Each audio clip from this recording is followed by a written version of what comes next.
Hello students and welcome to Best Learning Classes. Today we are going to discuss the questions of the chapter number 5 of your accountancy book from question number 63. So let's get started. A, B, C are partners sharing profits and losses in the ratio of 3:2. Their balance sheet as at 31st March 2022 is as follows. D is admitted as a partner on 1st April 2022. His capital is to be 50,000. D को admit किया है उन्होंने और उसका capital 50,000 रहने वाला है। Old ratio आपको पहले ही बता दी गई थी, 3:2:1 बताई गई थी। ठीक है, अब क्या हुआ, क्या क्या एडजस्टमेंट्स हुई हैं। क्रेडिटर्स में से जो 10,000 थे is due to D, it will be adjusted against his capital. मतलब देखो क्या था स्टूडेंट्स की ना, जो हमारे क्रेडिटर्स थे ना उसमें से जो 10,000 का अमाउंट था वो ड्यू था डी पर, तो अब हम उसको उसके कैपिटल से ही एडजस्ट कर लेंगे। इसका मतलब ये होता है स्टूडेंट, देखो आप पहले अपने माइंड में ये लेके आओ कि क्रेडिटर्स क्या होते हैं। क्रेडिटर्स वो लोग होते हैं जिनको हमें पैसे देने होते हैं। तो इस ड्यू टू डी मतलब 10,000 जो थे वो हमें डी को देने थे, तो हम उसके कैपिटल के अगेंस्ट एडजस्ट करेंगे, मतलब हम उसके कैपिटल में डायरेक्टली वो पैसे डाल देंगे। ठीक है, then advertisement expenses of 1200 are to be carried forward as prepaid expenses. इसका मतलब जो ये एडवर्टीजमेंट एक्सपेंसेस हैं इसे हमें आगे लेके जाना है प्रीपेड एक्सपेंसेस के लिए। कितने के हैं, 1200 के। Expenses debit in the P&L account include 2,000 paid for बीस पर्सनल एक्सपेंसेस। मतलब कि देखो क्या था कि जो भी हमारे एक्सपेंसेस थे जो हमने P&L अकाउंट में इंक्लूड करे थे उसमें से 2,000 वो थे जो कि हमने बी के पर्सनल एक्सपेंसेस पे कर दिए हैं। ठीक है, नेक्स्ट क्या बोला हुआ है, अ bill of exchange of 4,000 which was previously discounted with the bank was dishonored on 31st March 2022 but entry was not passed for dishonor। एक बिल ऑफ एक्सचेंज था जो कि 4,000 का था जिसको हमने बैंक से ना डिस्काउंट करवाया, वो डिसऑनर हो गया पर एंट्री पास आपने डिसऑनर की अभी तक नहीं की है। देन प्रोविजन आपको सन्ड्री डेटर्स पे क्रिएट करना है 5% पे। डेटर्स का अमाउंट आपके पास बैलेंस शीट में गिवन है।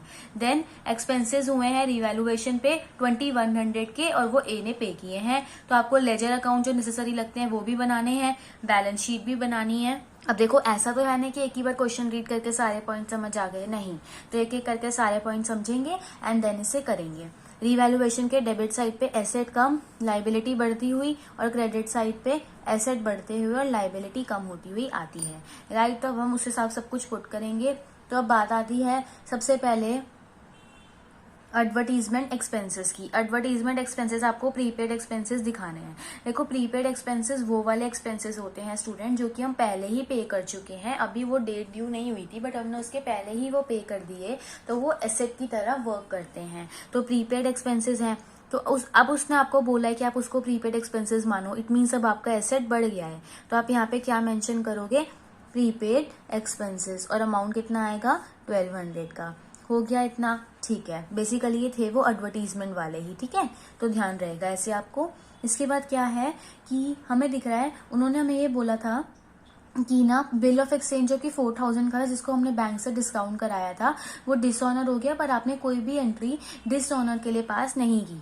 देखो स्टूडेंट, अब इस पॉइंट की दो चीजें निकल के आती हैं। अगर आप इसकी एंट्री करोगे तो भी एक ही बात है, एंट्री नहीं करोगे तो भी एक ही बात है। अगर आप एंट्री करना चाहो तो एक बार आप इधर 4,000 डालोगे, एक बार आप इधर 4,000 डालोगे। इधर डालोगे डेटर्स के नाम से, ठीक है, कि भाई अब आपके डेटर्स बढ़ जाएंगे। क्यों बढ़ेंगे, तो कि बिल रिसीवेबल क्या है, डिसऑनर हो गया है, तो आप यहाँ पे क्या लिख देंगे, डेटर्स। क्योंकि देखो जब बिल रिसीवेबल डिसऑनर हो जाता है तो हम डेटर्स को कहते हैं भाई आपने जो हमें बिल दिया था वो डिसऑनर हो गया, तो अब हमें बिल दोबारा दो, क्योंकि आपके अकाउंट से तो कोई पैसा गया नहीं और हमारे अकाउंट में कोई पैसा आया नहीं, तो अल्टीमेटली डेटर्स खत्म हुए ही नहीं, तो अब वो हमें देंगे। तो इस तरीके से आपने एसेट बढ़ा दिया। और दूसरी तरफ क्या होगा, आप यहाँ पे डालोगे बैंक, एसेट कम होने के लिए। क्यों, क्योंकि जो बिल रिसीवेबल है वो डिसऑनर हो गया है, तो डिसऑनर होने से अब आपके पास कोई पैसा आया नहीं है, तो उस चीज के लिए तो आपके पास ये है एक तरीका कि आप दोनों तरफ एंट्री करो, इधर भी 4,000 डालो, इधर भी 4,000 डालो। या दूसरा तरीका ये है कि आप कोई एंट्री करो ही नहीं, ना इधर डालो ना उधर डालो, तो कि आंसर में कोई इफेक्ट नहीं आने वाला, क्योंकि अल्टीमेटली ये भी आपको एक ही तरीके का नील इफेक्ट ही दे रहा है कि भैया आपने इधर बढ़ाया है तो इधर कम किया है, तो इसका इफेक्ट बेसिकली 0 ही आ रहा है। तो इट्स योर चॉइस, आप करोगे तो भी ठीक है, नहीं करोगे इसकी एंट्री तो भी चल जाएगा, ठीक है। इसके बाद उन्होंने हमें ये बोला हुआ था कि एक्सपेंसेस जो आपने P&L अकाउंट में डाले हैं उसमें से 2,000 बी के पर्सनल एक्सपेंसेस थे, तो अब हमने जो वो करे हैं, तो देखो आप यहाँ पे क्या डाल दोगे, 20 कैपिटल अकाउंट। क्यों डाला मैंने, देखो इससे क्या होगा स्टूडेंट, हम एसेट बढ़ा रहे हैं। एसेट बढ़ा क्यों रहे हैं, तो कि अब हमें वो पैसा देगा, भाई अगर हमने उसके पर्सनल एक्सपेंसेस पे किए हैं तो वो अब हमें देगा ना, तो वो कैश में दे या बैंक में दे, वो चीज बढ़ेगी, तो एसेट बढ़ेगा, तो इसलिए इसको आपने रिवैल्यूएशन के क्रेडिट साइड में डाल दिया है। हो गई है तीनों चीजें। इसके बाद देखें तो एक लास्ट चीज ये थी कि हमें प्रोविजन क्रिएट करना है 5% डेटर्स पे, तो इधर डालूंगी क्योंकि प्रोविजन जो है वो लाइबिलिटी होती है। तो डेटर्स आपको गिवन थे 30,000 के, ठीक है। अब देखो, अब इसमें दिमाग लगाने वाली चीज ये है कि मैं यहाँ पे लिख रही हूँ 34,000 का 5%। इसका रीजन ये है स्टूडेंट, देखो पहले हमारे डेटर्स 30,000 के ही थे, बट अब क्या हुआ 4,000 से डेटर्स बढ़ गए हैं, जो कि आपको मैंने यहाँ पे दिखाया। क्यों बढ़ गए हैं डेटर्स? क्योंकि हम वो जो बिल था वो डिसऑनर हो गया है, तो वो अब हमें पैसे देंगे ना, तो जो प्रोविजन क्रिएट किया जाएगा वो डेटर्स की करंट वैल्यू पे किया जाएगा। तो अब करंट वैल्यू 30,000 नहीं है, 34,000 हो गई है। तो जब बच्चे ये चीज गलत ले लेते हैं तो उनका आंसर पूरा रॉन्ग हो जाएगा, क्योंकि जो रिवैल्यूएशन अकाउंट में प्रॉफिट या लॉस आएगा वो गलत, पार्टनर्स कैपिटल अकाउंट में जो डालोगे वो गलत, बैलेंस शीट में जो डालोगे वो गलत। इसलिए इस चीज का बहुत खास ध्यान रखना है कि कहीं ना कहीं एडजस्टमेंट्स आपस में भी लिंक हो सकती हैं, हर बार नहीं तो कहीं ना कहीं हो सकती हैं, ठीक है। तो इसलिए मैंने यहाँ पे क्या किया, 34,000 लिखा, तो कि 4,000 से जो बिल डिसऑनर हुआ है वो वाले पैसे भी आपके पास आएंगे। तो इस बार आपका जो प्रोविजन है वो 1700 का बनेगा। एक चीज और थी कि एक्सपेंसेस से रिवैल्यूएशन पे 2100 के जो कि ए ने पे किए हैं, तो देखो इस बार यहाँ पे क्या आ जाएगा, 2A's कैपिटल अकाउंट। देखो इस बार मैंने डाला है जहाँ पे एसेट कम हो रहा है, तो कि अगर अब ए ने रिवैल्यूएशन अकाउंट के एक्सपेंसेस पे किए हैं तो हम उसे जरूर रीइम्बर्स करेंगे। तो रीइम्बर्स करेंगे तो फर्म की कैश या बैंक में जो भी अमाउंट है वो कम होगा, तो अल्टीमेटली एसेट कम होगा, इसलिए रिवैल्यूएशन के डेबिट साइड पे आपने इसको पुट किया है। और अमाउंट कितना है, 2100 का, जो कि उसने पे किया है। तो इस तरीके से हमने इस क्वेश्चन को किया। और अगर अब हम देखें तो यहाँ पे आपके पास रिवैल्यूएशन का लॉस निकल के आ रहा है, और ये लॉस ओल्ड पार्टनर्स में ओल्ड रेशियो में डिस्ट्रीब्यूट होगा, A, B and C, right. तो लॉस आपके पास 600 का आ रहा है, जिसमें से 300 इसके अकाउंट में, 200 इसकी और 100 इसके अकाउंट में चला जाएगा। और अब अकाउंट जो है आप क्लोज कर दोगे तो 7,800 जो है वो दोनों साइड्स पे आ जाएगा। अब देखो अब क्या करेंगे, पार्टनर्स कैपिटल अकाउंट प्रिपेयर करेंगे। तो पार्टनर्स कैपिटल अकाउंट की जो ओपनिंग फिगर है वो क्रेडिट साइड पे आएगी, तो इधर क्या डाल देंगे, बैलेंस ब्रॉट डाउन, राइट। तो देखो A, B और C का कितना कितना है, 60,000, 60,000 एंड 40,000, ठीक है। और जो D का है वो क्या कर रहा है, वो अपना बैंक के थ्रू लेके आएगा या जो भी सिस्टम होगा उसके थ्रू होने वाला है। देखो स्टूडेंट, हमें क्वेश्चन में बोला गया है कि उसका कैपिटल 50,000 का होने वाला है। हमने क्या पढ़ा था कि ना कुछ क्रेडिटर्स थे, ठीक है, तो उन क्रेडिटर्स में से हम उसको 10,000 देने वाले हैं, तो इट मीन्स वो बैंक के थ्रू कितना लाया होगा, 40,000। थोड़ा ना क्वेश्चन पे ध्यान दिया कीजिए। देखिए क्या लिखा होता है, जब आप क्वेश्चन वैसे देखते हो तो लिखते हैं कि ना वो इतने लेके आया, इस बार क्या बोला उसका कैपिटल इतना होगा, तो थोड़ा सा दिमाग लगाइए, थोड़ा लॉजिक यूज करिए कि किस तरीके से उसका कैपिटल 50,000 का बनने वाला है।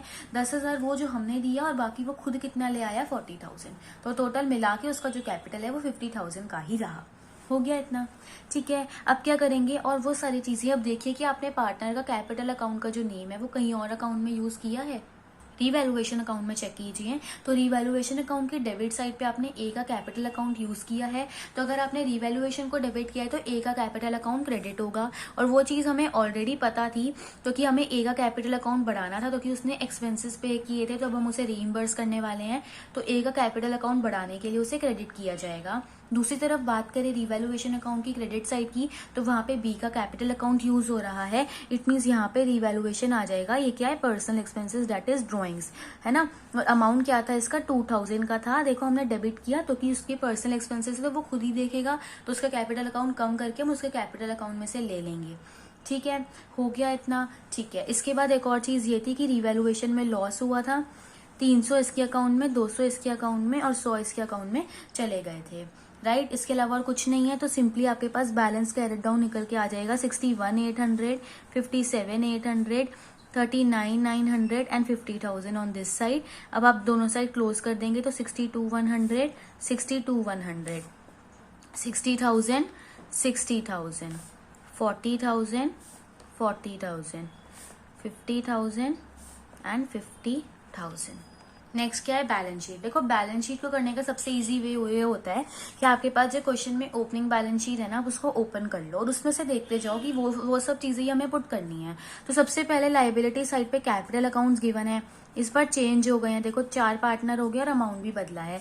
देखो इसका हो गया 61,800, इसका 57,800, इसका 39,900 है और इसका 50,000 है और इनको मिला के 20,9500 बन रहा है। इसके बाद अगर क्रेडिटर्स की बात करें तो क्रेडिटर्स आपको 30,000 के जो है वो क्वेश्चन में गिवन है।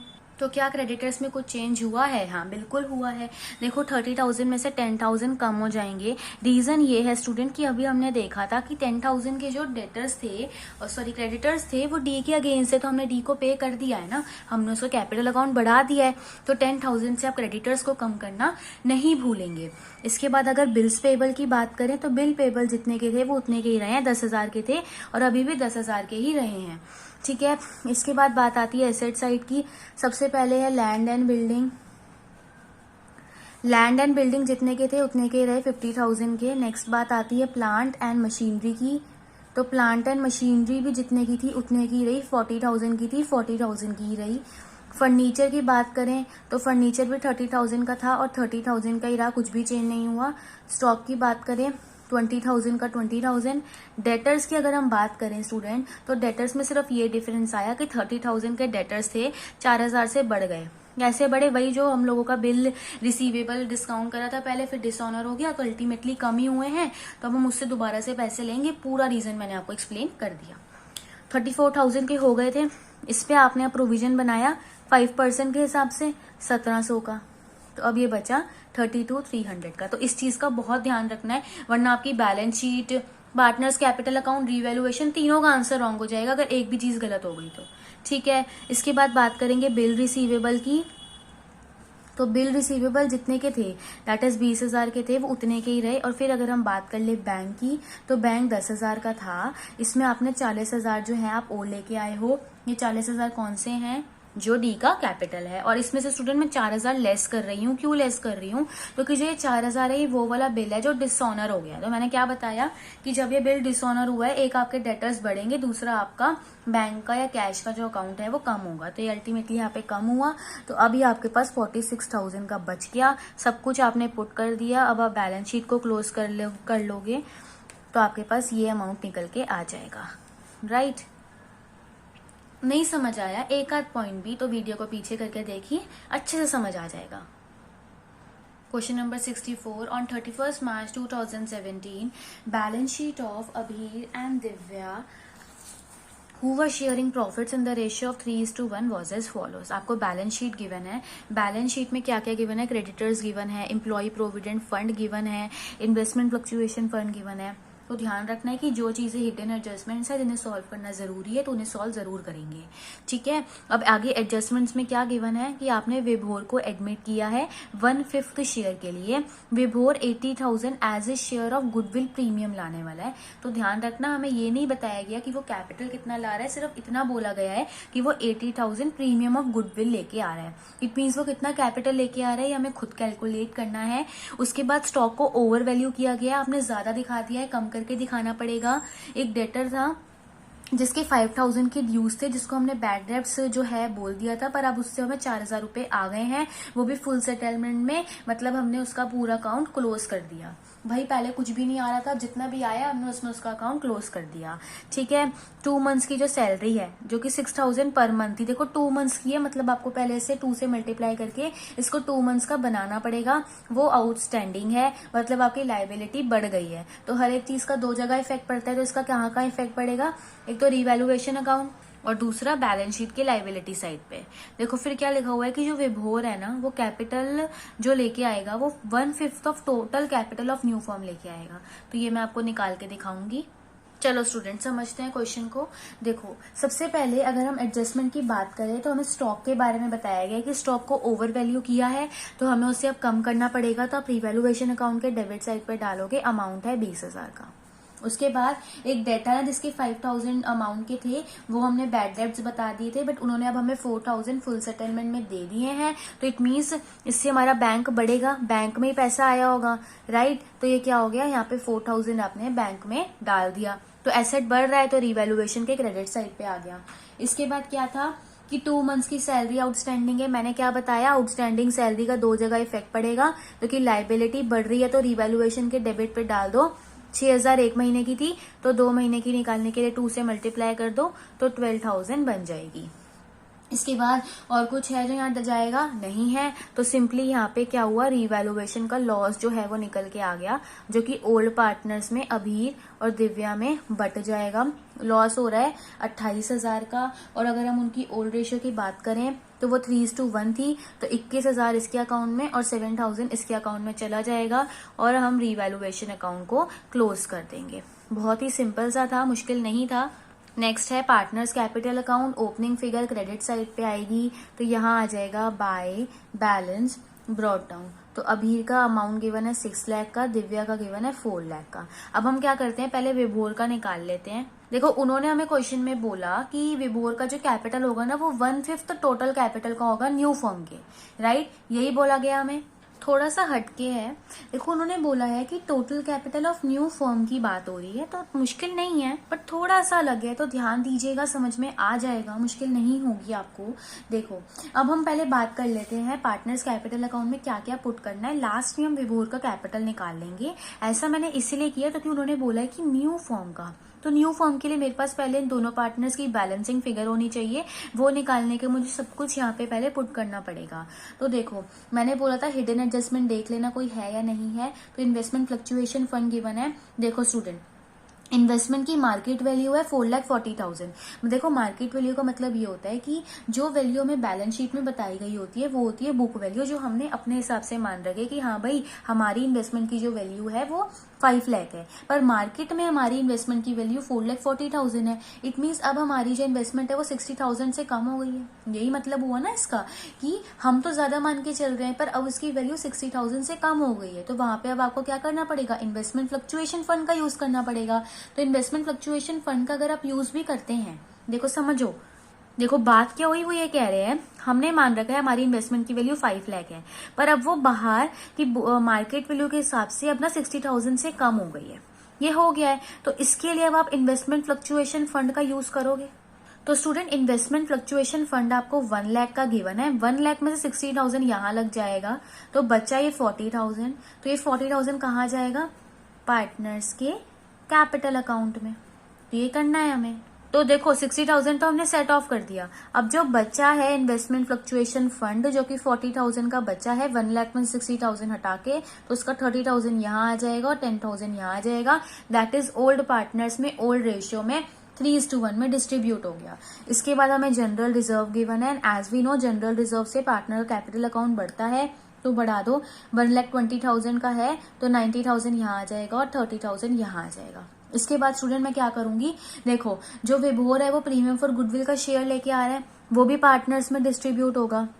बात आती है डिस्ट्रीब्यूट होगा तो सही, पर कौन से रेशियो में होगा। क्या क्वेश्चन में आपको न्यू रेशियो गिवन है, नहीं, तो ओल्ड रेशियो कौन सी हो गई, सैक्रिफाइसिंग की हो गई। तो ये इट मीन सैक्रिफाइसिंग रेशियो में ही डिस्ट्रीब्यूट होगा, जो कि अल्टीमेटली 3:1 ही है। तो 80,000 को अगर आप डिस्ट्रीब्यूट करोगे तो 60,000 यहाँ आ जाएगा और 20,000 यहाँ आ जाएगा। हो गया इतना। इसके बाद क्या करेंगे वो अभी मैं आपको निकाल के दिखाऊंगी।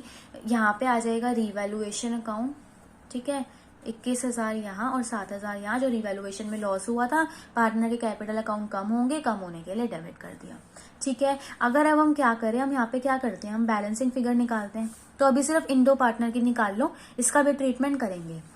तो देखो इसकी 7,59,000 बनेगी और इसकी 4,53,000 बनेगी। अब ये अमाउंट आपको ध्यान रखना है, ध्यान से सुनना स्टूडेंट्स। देखो वो बोल रहे हैं कि आपने ना टोटल कैपिटल न्यू फर्म की लेनी है। New firm in the sense कि पहले जो पार्टनर्स थे वो सिर्फ अभीर और दिव्या थे, पर अब उसमें विभोर भी आ गया है। तो न्यू फर्म मतलब 3 पार्टनर्स बन गए हैं, तो उसको न्यू फर्म के नाम से बोला जाता है।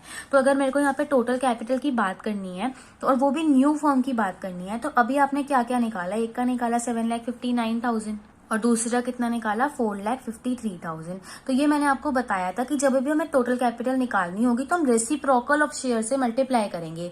इट मीन्स अब हम यहाँ पे उसी को मल्टीप्लाई करेंगे, पर कैसे करेंगे वो बहुत ध्यान रखना है। देखो मैंने लिखा यहाँ पे 5/4 कैसे आया, देखो अब समझना। देखो अभी हमने ये देखा कि विभोर का शेयर कितना है 1/5। अगर टोटल शेयर में से 1/5 निकाल दें तो आपके पास कितना बच जाएगा। देखो एलसीएम लोगे 5 - 1 करोगे तो ये 4/5 आ गया। इसका रेसिप्रोकल ही तो किया है मैंने, यही करना है। क्या किया मैंने, हम हमेशा ऐसा ही करते हैं कि 1 को टोटल मान के चलते हैं। इसमें से विभोर का शेयर कितना है 1/5 है, ठीक है। तो बाकी का बचा कितना 4/5। तो टोटल कैपिटल निकालने के लिए इसी का ही तो रेसिप्रोकल किया जाएगा। और वही यहाँ पे भी मैंने देखो किया है। 4/5 का रेसिप्रोकल क्या हुआ 5/4। अब इसको प्लस करोगे तो 1 2 1 2 000 आएगा। इसको 5/4 से मल्टीप्लाई करोगे तो 1515 जो है आपके पास यहाँ पे अमाउंट निकल के आ जाएगा। ये आपने करना है, ध्यान रखना है। मैंने कैसे किया, पहले रिमेनिंग शेयर निकाला, उसका रेसिप्रोकल कर दिया और आपके पास ये अमाउंट आ गया।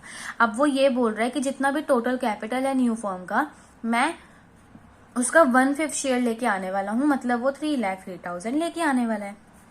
ये चीज बहुत इंपॉर्टेंट है, बहुत बच्चों को समझ में नहीं आती, फिर से बता रही हूँ। पहले आपने अगर न्यू फॉर्म, ध्यान से देख लो कि न्यू फॉर्म गिवन है, मतलब आपको बैलेंसिंग फिगर पहले निकालनी पड़ेगी। इसीलिए पहले बैलेंसिंग फिगर रिमेनिंग पार्टनर्स की, मतलब ओल्ड पार्टनर्स की निकाल ली, वो ये आ गई। ये अमाउंट कैसे आया, विभोर का शेयर था 1/5, रिमेनिंग शेयर का आपने क्या किया है, रेसिप्रोकल किया है, और फिर आपने ये अमाउंट निकाला है। और फिर आपको क्वेश्चन में बता ही दिया था कि वो उस अमाउंट का कितना लेके आ रहा है, 1/5 लेके आ रहा है। इट मीन्स वो इतना अमाउंट लेके आने वाला है। तो बहुत ध्यान देना है इस चीज में। तो अब क्या आपको समझ आ गया कि वो यहाँ पे बाय बैंक अपना कैपिटल कितना लेके आ रहा है, 3,03,000 का। तो यही 3,03,000 यहाँ पे बैलेंसिंग फिगर भी बन गई और अब आप अकाउंट को क्लोज कर पाओगे। तो देखो क्या क्या अमाउंट क्लोज करके आएगा, 7,80,000, 7,80,000, 4,60,000 एंड 4,60,000, और इधर दोनों साइड क्या आ जाएगा 3,03,000। तो एक बार पीछे जाकर जरूर वीडियो चेक कर लेना, अगर कोई भी डाउट रह गया हो तो समझ आ जाएगा। देखो स्टूडेंट, ये है bank account. Bank account question में नहीं डिमांड किया गया है, बट मैंने आपको इसलिए बना के दिया है क्योंकि इसमें काफी सारी चीजें थी तो कई बार कंफ्यूजन हो जाती है, तो उसको अवॉइड करने के लिए देखो बैंक अकाउंट एसेट अकाउंट होता है। तो ओपनिंग बैलेंस डेबिट साइड पे आएगा और क्लोजिंग बैलेंस क्रेडिट साइड पे आएगा। पहले आप old balance sheet, opening balance sheet में से ओपनिंग फिगर यहाँ पे डालिए। देन देखो विभोर जितना प्रीमियम फॉर गुडविल ला रहा है उससे बैंक अकाउंट बढ़ेगा, तो डेबिट साइड पे ये सब चीजें लिखिए क्योंकि इन सब से ही बैंक अकाउंट बढ़ रहा है। एसेट को बढ़ाने के लिए डेबिट साइड पे लिखा, प्रीमियम फॉर गुडविल से बढ़ रहा है, विभोर के कैपिटल से बढ़ रहा है और रिवैल्यूएशन से बढ़ रहा है। ये कहां से आया, जो बैड डेब्ट्स रिकवर हुए हैं, राइट। तो वो वाला अमाउंट आपने डाल दिया। बैलेंसिंग फिगर 5,27,000 की आ जाएगी। ये कहां से आया अमाउंट, ये है बैलेंसिंग फिगर, ठीक है। और ये बैलेंसिंग फिगर ही अब हम बैलेंस शीट में डालेंगे। तो देखो किस तरीके से आप इसको करोगे। सबसे पहले आप यहाँ पे डाल दो क्रेडिटर्स, ठीक है। मतलब क्या करना है, ओपनिंग बैलेंस शीट खोल लो, उसमें से देख के यहाँ पे डालते जाओ। पहले क्रेडिटर्स से 2,20,000 की, वो एज इट इज आ गए। देन अगर एम्प्लॉई प्रोविडेंट फंड की बात करें तो वो भी जितने के थे 1 लाख का था, तो वो वैसा का वैसा एज इट इज आ गया, कोई ट्रीटमेंट नहीं हुआ। इन्वेस्टमेंट फ्लक्चुएशन फंड हमने हटा दिया, जनरल रिजर्व हमने हटा दिया। इसके बाद स्टूडेंट एक चीज और यहाँ पे आएगी, आउटस्टैंडिंग सैलरी, जो कि मैंने बताया था 2 जगह इफेक्ट जाएगा, एक रिवैल्यूएशन अकाउंट में जाएगा और एक बैलेंस शीट में उसका अमाउंट आएगा। तो 12,000 से, जो कि 6,000 को 2 से मल्टीप्लाई करके आया। एंड एट लास्ट हम यहाँ पे कैपिटल के बैलेंसेस डाल देंगे, अभीर, दिव्या एंड विभोर। जो बैलेंसिंग फिगर आपके पास आई, ये है 3,03,000, ये है 4,53,000 और ये है 7,59,000। टोटल करके आपके पास ये अमाउंट आ जाएगा, ठीक है। अच्छा, अब इस साइड जाते हैं। देखो अगर मैं कैश की तरफ जाऊं तो कैश का अमाउंट 5,27,000 आ रहा है। कैश कह लो या फिर बैंक कह लो, कुछ भी कह लो, जो आपको अभी मैंने अकाउंट पीछे प्रिपेयर करके दिखा ही दिया। फिर बात करते हैं डेटर्स की। तो देखो डेटर्स थे 6,50,000 के, इसमें से लेस क्या करा है, प्रोविजन फॉर डाउटफुल डेट, ठीक है, 50,000 के, तो ये 6 लाख का हो गया, ओके। अब बढ़ते हैं स्टॉक की तरफ। तो देखो स्टॉक आपको 3 लाख का गिवन है, बट ये ओवर वैल्यू हुआ था तो हमें कम करना है ना। तो अब इसकी वैल्यू 2,80,000 की बचेगी। और ये कहां से आया, ये सब क्वेश्चन में गिवन है, मैंने बस एज इट इज वहां से उठाया और यहाँ पुट कर दिया है, ठीक है। देखो प्रोविजन फॉर डाउटफुल डेट क्यों लिखी है मैंने अलग से, क्योंकि अगले साल अगर हम बैलेंस शीट देखें तो हमें पता हो कि इतने पहले से पड़े हैं, अगर और बढ़ाने हैं कम करने हैं तो उससे पता रहे। अगर मैं डायरेक्टली ये लिख दूंगी तो ये समझ में नहीं आएगा कि क्या कुछ प्रोविजन फॉर डाउटफुल डेब्ट है या नहीं है, तो इसीलिए यहाँ पे लेस करके दिखाना जरूरी होता है, या फिर आप इसको लायबिलिटी साइड पे भी डाल सकते हो, वो आपकी मर्जी है। स्टॉक तो ओवर वैल्यू था ही, ओवर वैल्यू मतलब अपने ज्यादा दिखा रखा है तो अब हम कम कर देते हैं, तो ये कम हो गया, ठीक है। एंड एट लास्ट है हमारे पास इन्वेस्टमेंट। तो इन्वेस्टमेंट के अब आप यहाँ मार्केट वैल्यू डालोगे। क्यों मार्केट वैल्यू डालोगे? तो कि जितने से कम हुआ था उसका अब आप इन्वेस्टमेंट फ्लक्चुएशन फंड से ट्रीट कर चुके हो, तो हम मार्केट वैल्यू के अकॉर्डिंगली चलते हैं। तो कि इन्वेस्टमेंट को सेल करना है या कुछ भी करना है तो वो मार्केट वैल्यू के अकॉर्डिंगली होती है, बुक वैल्यू के अकॉर्डिंगली नहीं होती है।